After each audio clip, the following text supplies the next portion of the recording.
Welcome back. And now for part 2. Xander is the one who has to do the CPR. People discuss that Angel speaks, he smokes, that he uses breath. But part of what is communicated here is metaphorical. The breath of life can't come from a vampire who personifies death. What you don't see in the lair, just round the corner, is great-granddaddy's legendary musical theatre poster collection.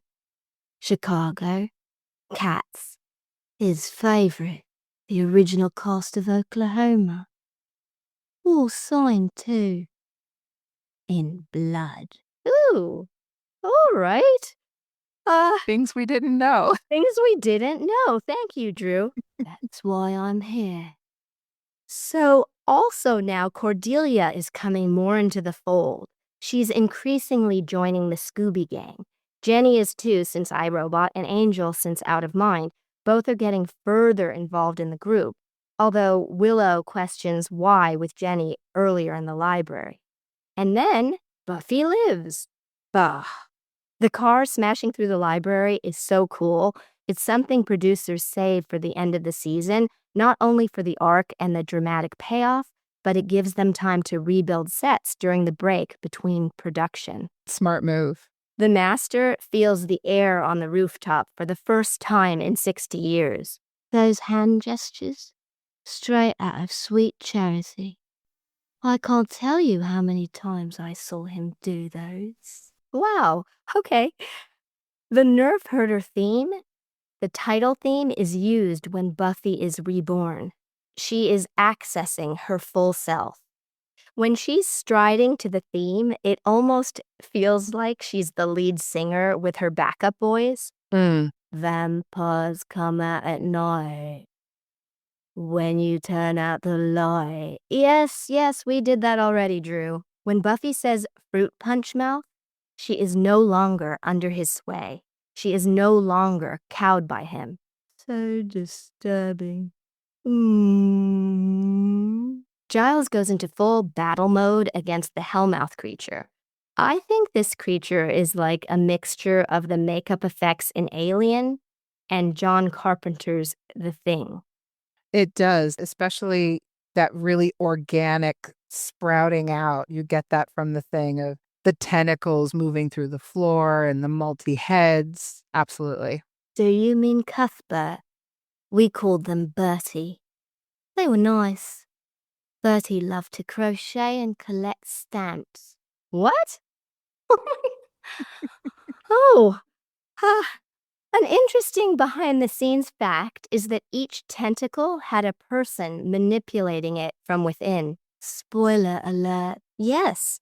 2 years later, the demon, Bertie, reemerges in the library in the Zeppo, the 13th episode of Season 3, where Giles notes that it, Bertie, has grown since their previous encounter. And then the Master is thwarted. Thwarted? He goes permanent noddy blinkums. Devastating. This is a great denouement to the season. The opposite of great. We can agree to disagree. I disagree to agree. Like, only you can. Yes. Then all the vampires have to go back to their cubbies. You know what's cool? Not the vampires going back to their cubbies. A piano version of the Buffy theme plays when the gang convene in the library after their separate battles. Did you notice that? I didn't. I love it so much. Prophecy Girl has variations of the theme in the titles, in the power walk, and then here in the library. Giles and Buffy share a very loving beat. It's such a touching moment. It's these attachments that deepen as the show goes along, and it deepens how the audience feels about the characters. Buffy is the survivor, the winner. The Master may be the oldest and strongest vampire she has faced till now, but she not only overcomes him, but her own mind. She got psyched out by the prophecy, but she conquered those limiting beliefs and comes out triumphant. She has her scars, and this trauma may haunt her, but she has strength. She will fight another day. Buffy accepts adulthood by accepting death. If she did not, she would remain a child forever. She must kill the girl and let the woman be born. She grows up. Xander's arc and journey is similar to Buffy's in this episode. He grows up. Xander has a want to date Buffy. He is denied it. Buffy says no. He's upset, negotiates, strikes out. He sulks and avoids dealing. He accepts reality. Buffy doesn't love him. She loves Angel. He does the right thing. He saves Buffy. Buffy has a want to have a normal life. She is denied it. She finds out that she's going to die. She's upset, negotiates, strikes out. She says she's quitting. She grieves and tries to avoid dealing by asking Joyce to leave town. She accepts reality. She has to face the master. She does the right thing. She saves the world. Giles, while already grown up, also grows because he realizes that he's more than a watcher. He loves Buffy. Willow grows up. She stands up for herself. Cordelia grows. She's becoming less superficial, more invested. Although, maybe dating Cordelia is a bad idea. Don't you mean a bad idea? Yes, Mitch did get beaten with a bat by Marcy in Out of Mind. And in Prophecy Girl, Kevin dies, so it might not be the best idea to date Cordelia. She doesn't have the best tally at this point. No, her dating track record is not a plus. You might not want to get on that list. The line at the end where Angel says he likes her dress and she says it's a big hit with everyone, that line is not in the shooting script. I thought it was great that the series ends their season 1 at the prom or the spring fling, at the same place where the film comes to a head at the prom. It's a nice parallel to have for fans of the show and fans of the movie to kind of come together. And I think that having that as your focal point, it just gives you a lot to play with as far as the costumes and the decorations and the fighting sequences. It makes it a lot more than if it was just another average day or even if it was a sporting event. Prom, everybody's aiming to look really nice and then finding themselves in a very different situation. Yeah, and it's such a great parallel of the high school as hell metaphor because there's a lot of drama with going to the prom or the spring fling. Are you going to get asked? And is it going to be a great night? And there's a lot of build up to it inherently in high school. And so it serves this really well. What I also think is really cool is for both Buffys going to the prom, they're both in white dresses. Ooh, that's cool. It is. It just clicked and I thought, oh yeah, they're both set up to offer themselves to walk into this situation and dressed as white and good and purity and everything that is opposite from our villains. Yes. There are a lot of themes in Prophecy Girl. Overcoming your biggest fear, finding your inner strength and determination, facing your own mortality, rejection, also rejection and then emerging as your better self. What do you relate to most, Sire Rebecca? For me, it really was about the idea of putting others before yourself. There's a line in a movie where a character asks, "How did you know you were a man?" And the other guy responds by saying that he knew he wanted to put others before himself. So growing up, I was always told that that's what you were supposed to do. You can't really get ahead unless you're helping somebody else in the process, or you shouldn't. It's only when you're actually out in life that you're put in situations and no one's looking over your shoulder that you finally have to decide who you are and what character you have. Mm-hmm.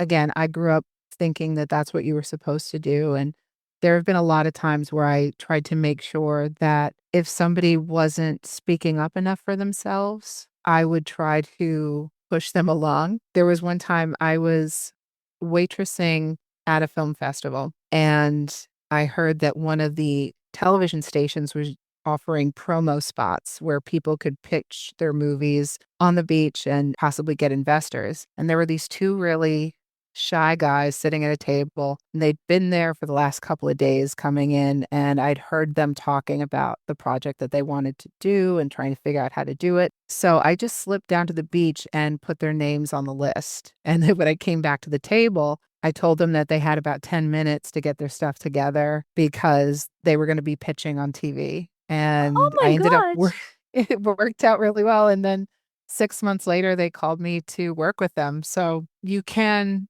help somebody and still end up helping yourself in the long run. But I think it's just really important to help building other people up. That is an awesome story. I love it so much. They must have been so happy and surprised. They were, I think the panic was first, and then they did it before they had a chance to say no. So sometimes it's better when you don't have time to think about something. Right. Don't overthink. Exactly. For me, I think it's living through your worst fear. Been there, done that. Yes, it's hard to imagine the torture you've experienced, Drew.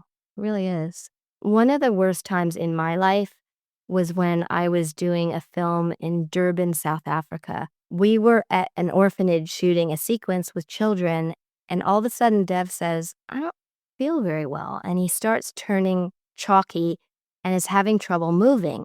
I tell production that we have to get him to a hospital ASAP, and they say they have no cars, so we have to wait. We wait, and each hour they keep saying the cars aren't back. He's getting worse, so I ask for an ambulance. They say it won't come out to where we are. Finally, they have a van, and they beg me to stay working and promise that Dev will be taken to the best hospital. We confer, and we decide that, okay, we'll do that. It turns out the driver not only didn't take Dev, who took a horrid turn in the van, to the best hospital, he literally dumped him out on a random corner. Dev had no ID. He hadn't brought a wallet. We were shooting in the outskirts, and he didn't bring it to set. He could not walk by this point. I have no idea how he did this, but somehow he was able to figure out where he was, and he crawled on all fours back to our hotel. Oh my God. It was horrendous. So I get back after work, and Dev is there. I'm like, what the fuck? He's in bed and he's looking terrible. And I ask him what happened at the hospital. He tries to stand up. He collapses. His eyes roll back in his head. And he tells me he never got to the hospital, but he just wants to be left alone and go back to sleep, and that he'll be fine if he sleeps. And I say, absolutely no way. And so I call the director, and I'm thinking, okay, this will be faster than trying to get an ambulance and everything. And he comes, and we proceed to carry Dev, who keeps collapsing, to his car to drive to the hospital. Dev is now lying on the back seat. He's drenched in sweat. He looks like he's just come out of the ocean. He's that wet. His eyes are rolled back, so they're only white. He's ghastly pale. We get to the hospital quickly. I meet Dr. Sarkar, who is the specialist of infectious diseases who's on call, and he starts taking vitals and gathering information. He then instructs me that Dev has food poisoning, and I'm completely floored because it didn't present like any kind of food poisoning that either of us had ever known or had. And he then explains that Dev is in septic shock as it went into his bloodstream. Dev regains semi-consciousness, and he was just so adorable. He is being so loving and sweet and kind. He keeps thanking Dr. Sarkar, the orderlies, the nurses, as they poke and prod him, and it just tears at my heart to see his gentle, beautiful nature and his light in the midst of this dark experience. He keeps fading into unconsciousness. My cell phone wasn't working internationally, so I called one of the producers to sit with Dev while I find a payphone to call our doctor in the States. And I get through, I ask our doctor, should I fly him to another hospital? It's not the best hospital that they were supposed to get him to. Should we fly him out of the country? What should we do?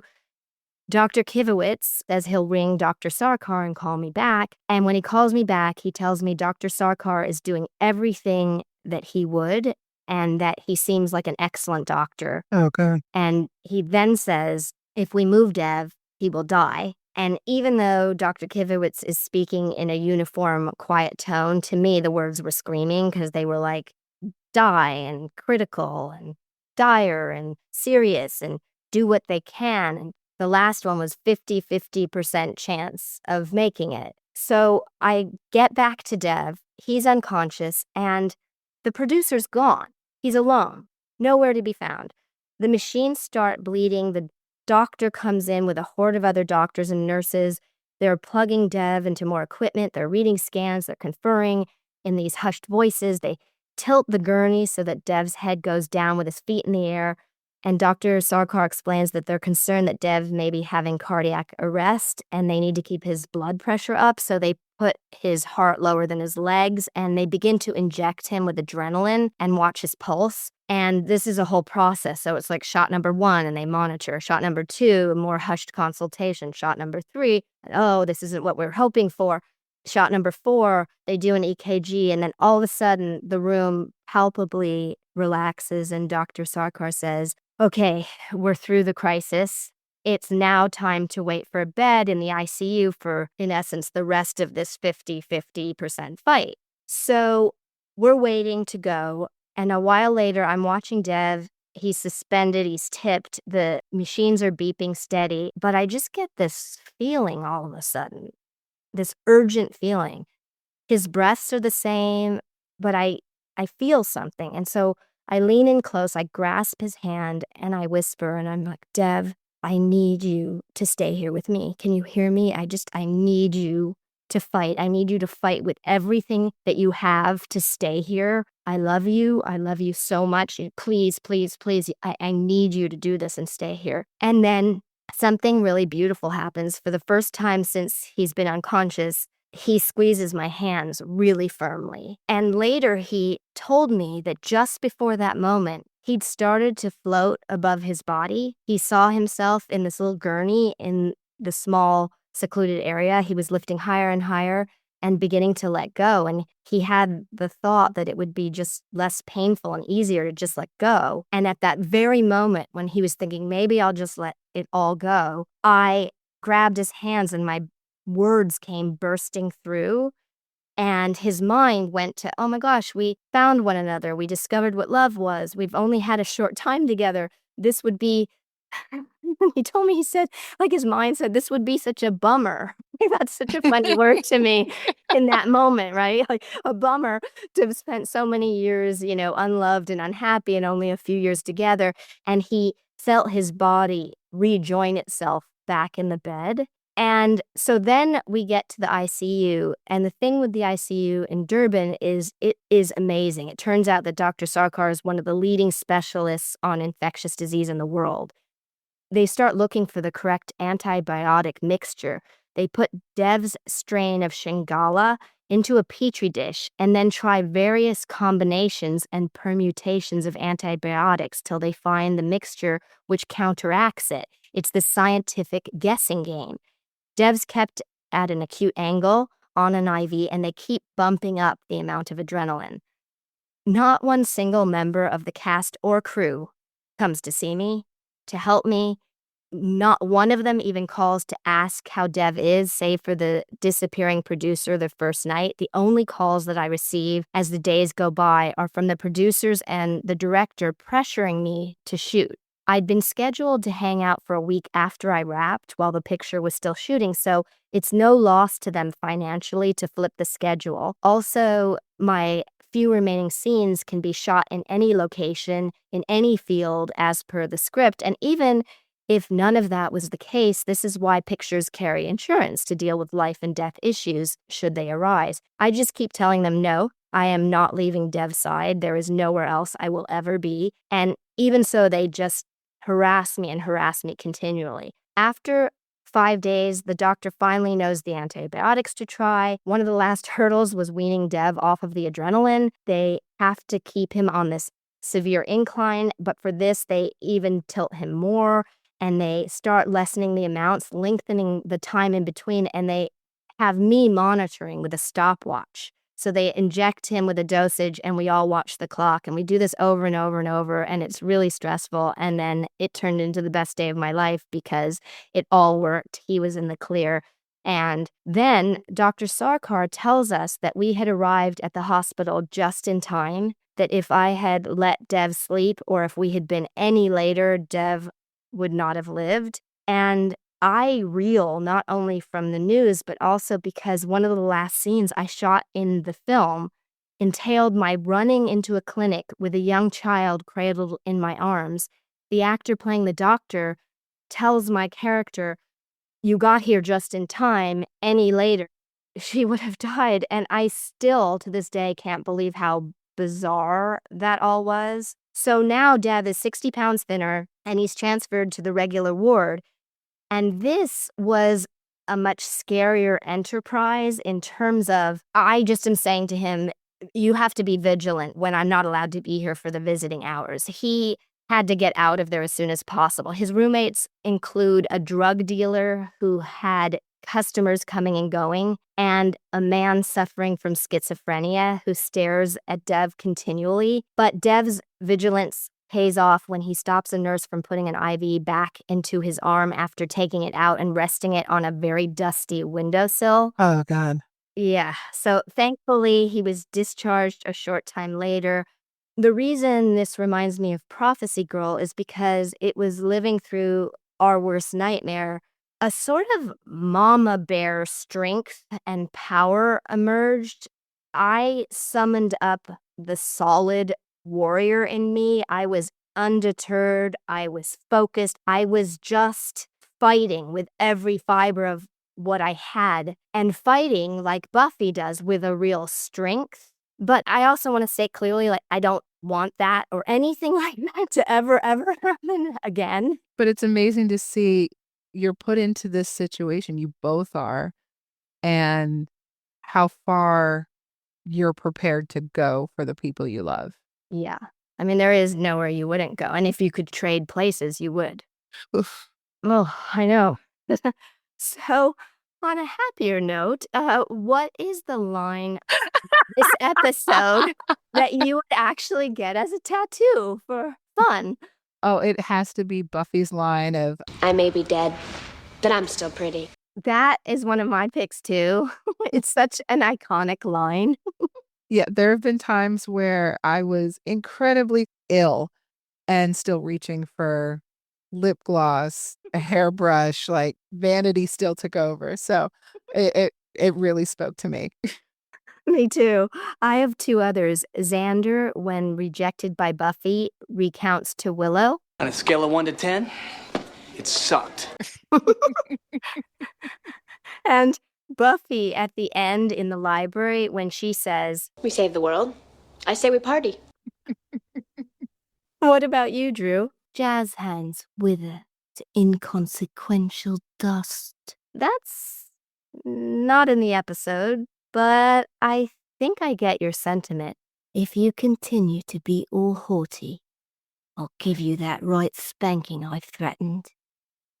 But not in the good way.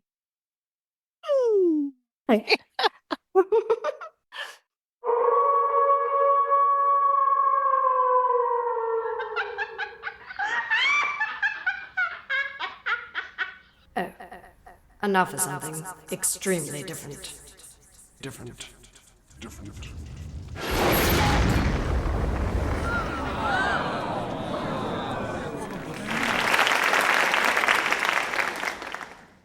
So I was at a fashion show with a couple of friends and sitting up in the risers, like I think we were on the third row. And I look across the room and Gerard Butler is sitting like dead front. And I have a huge, long-standing crush on him. So throughout the show, I'm not looking at the clothes. I'm just watching him and he's chatting with this kid next to him. And I was like, oh, and look how cool he is. And he's in this great leather jacket and he's kind of like moving to the music. And I am just sold. I am so focused in. So the show ends and everybody gets up and people are starting to leave. And I just move through the crowd. I don't know what came over me and didn't realize that my press badge was caught in my friend's purse. So I'm dragging this poor girl behind me, completely oblivious. End up standing right behind him. And I'm just looking at the back of his head and looking at the back of his jacket. And all I keep thinking is, instead of like a normal person saying hi or tapping him on the shoulder, this overwhelming thought of, I could lick the back of his neck right now. Oh my gosh. No one can stop me. I can lick the back of his neck. I've never thought that about anyone in my entire life, and I don't know where that thought, specifically that thought, came from. But as I'm thinking it, he turns around and looks at me and smiles. And instead of smiling back, I give him this look of absolute horror because I think, oh my God, the thoughts in my head were so loud, he heard it. So instead of saying anything or trying to look like a normal human being, I take off in the opposite direction. Oh no. And again, dragging this poor woman with me. And a group of us end up meeting up where, but at a Scottish bar where the waiters are all in kilts. Completely accidental. But I'm sitting there and I'm telling everybody, like, oh my God, I don't know what just happened. And, this crazy thought came into my head. And like, it must have been like booming from my head because he turned around as I was thinking it. And then my friend Claire looks at me and she says, no. You said that out loud. I heard you. You said, I can lick the back of his neck and no one can stop me. So, yeah, I've not bumped into him since, and I think that's the best for everybody. But yeah, that was meeting somebody famous and being the weirdest weirdo that ever walked the planet to this poor man. But he actually heard you and turned around and smiled.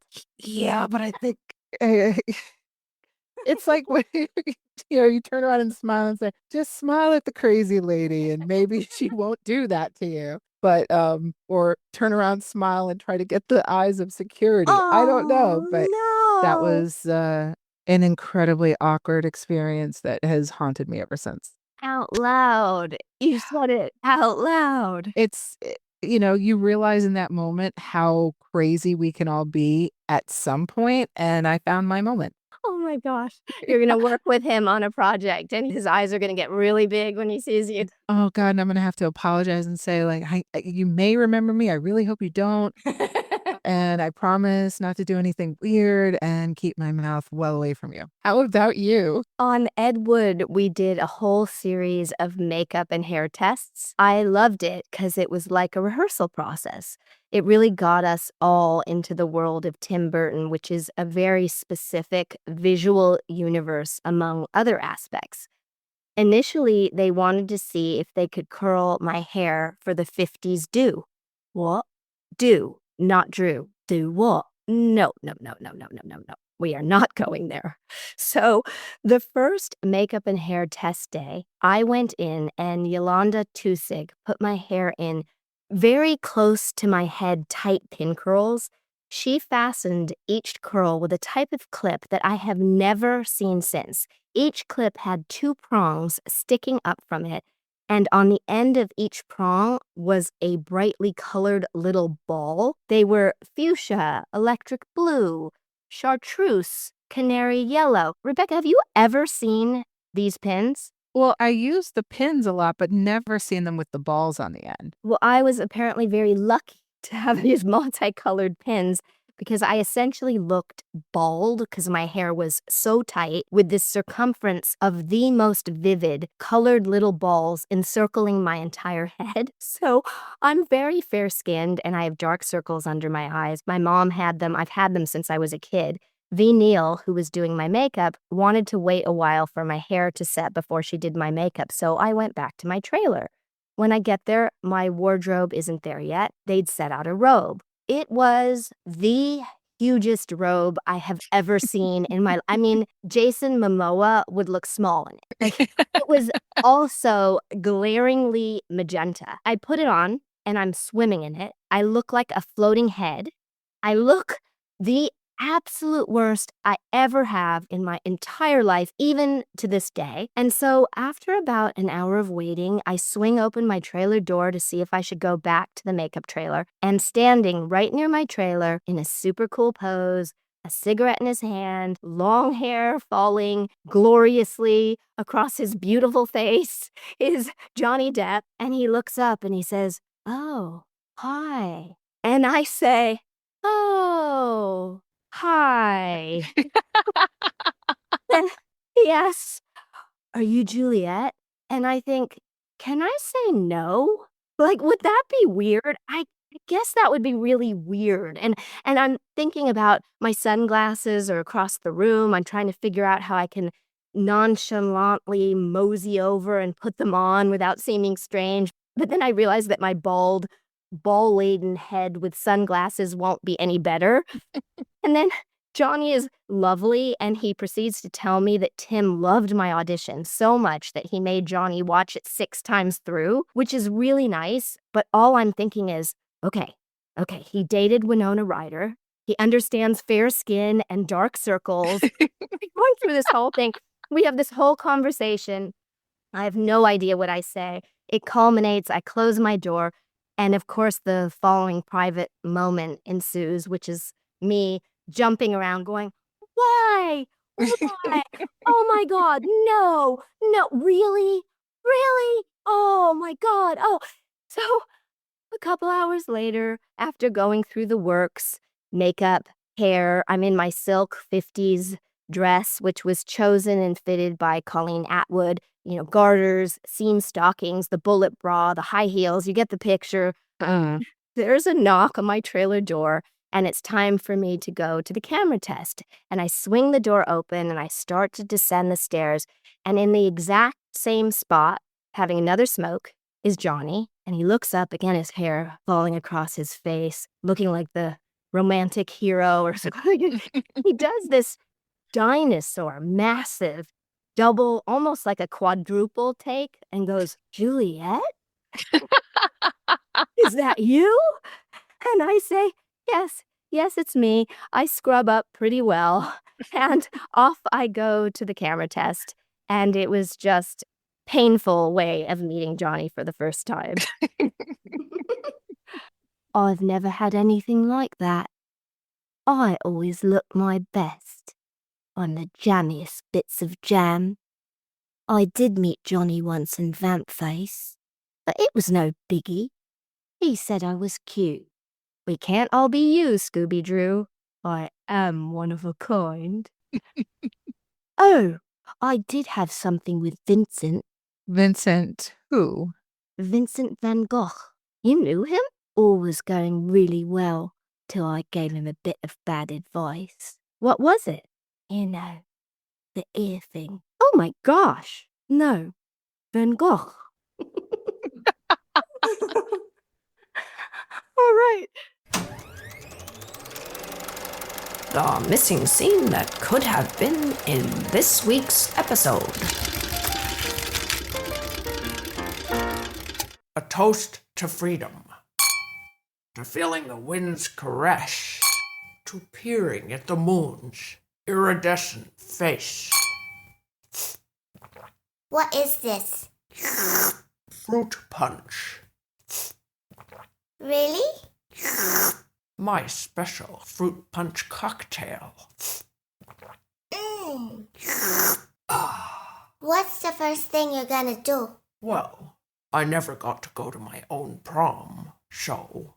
Ooh. Then? It's been ages since I took in a Broadway show. Literally. I'll see Cats.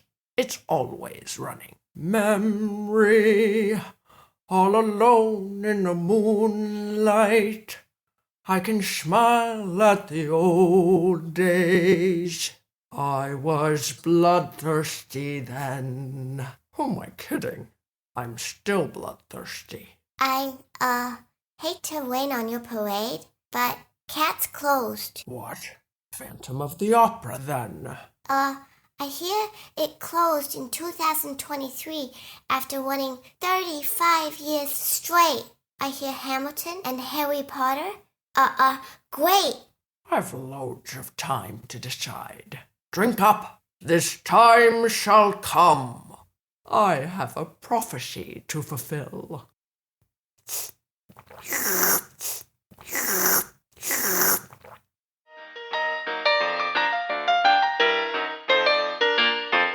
And now we're going to reveal our next contenders for the Battle of the Uber Buffy fans, the ultimate trivia contest. Drumroll, please. Hi, my name is Nick. I'm from Londonderry, New Hampshire. I've watched through Buffy and Angel about a dozen times. I've even gone through the comics about 6 times. G'day, my name's Ali. I live in Sydney, Australia. I've watched Buffy through probably 30 plus times, but I'm now on the first watch through with my son and my wife, so that's probably my favourite one so far. The demand has been overwhelming. All slots are now filled, but we will be announcing 2 contenders each week till everyone is announced. Let's get ready to Buffy!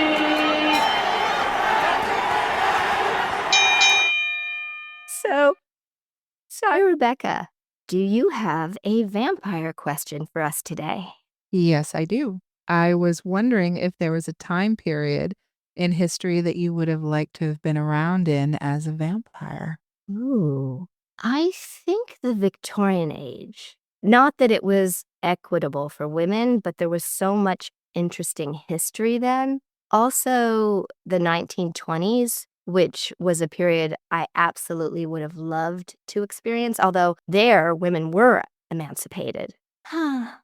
Again, been there, done that. Yes, true. But I wouldn't want to be in any period without Dev, that's for sure. The thing that's interesting about being an actress is that I've had the experience of existing in fiction through all different time periods. It's one of the things that I love about what I do and what I loved about playing Drusilla. I guess when you are not the real McCoy, that is what you have to settle for. I do research for each role, time periods included. Works for some. I find threats of violence and loads of sexual energy do the trick. Okay. Well, this has been so much fun. There's been lots of surprises from Scooby Dru, and you too, Sire Rebecca. I absolutely love spending time with you and going on this journey. I am having so much fun with both of you and Watcher Dev. And yeah, just looking forward to more. Yay! Revamptees, please correspond with me on Twitter And me. Yes, at Juliet Landau, on Instagram at Juliet_Landau, and on the Fans of Juliet Landau Facebook group or Juliet Landau official Facebook page. You can also join our community on Patreon. Yes, loads of exciting things going on there. Our Patreon peeps to be read in the credits: Dave Hall, Timothy Kendall, Danielle Harbour, Louise Brennan, and Brandon Key. It makes all the difference because we cannot keep making the show without you. Thank you. Thank you so much. See you next week when we'll do it again. Until next time, Drew, do you want to cue it? More music. Yes. Rewatch, revamp, reinvent, and be remarkable you.